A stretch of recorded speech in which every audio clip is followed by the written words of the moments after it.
A reasonable accommodation is basically a very general thing, and it can be anything. I've given some examples. Everything I've talked about before, So So far it's reasonable.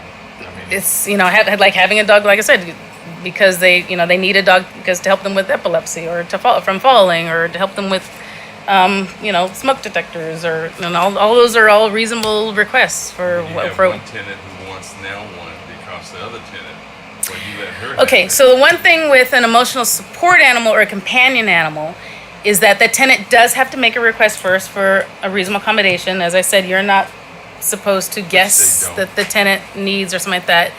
Well, then you're not obligated to grant a reasonable accommodation request unless they make a request. So it doesn't have to be in writing. It can be oral. It can be by anybody who's asking for it on that person's behalf. I'm trying to think if there's anything else about a reasonable accommodation request. It can be made at the last minute. It doesn't have to be made when the tenant first moved in, even if they knew they had a disability. Because I hear that all the time, landlords saying, well, if I'd known that they would need all these things, I wouldn't have rented to them. Like they should have had to disclose that they had disabilities, rented them. Well, unfortunately, the tenant doesn't have to disclose that they have a disability or need these reasonable accommodations before moving in.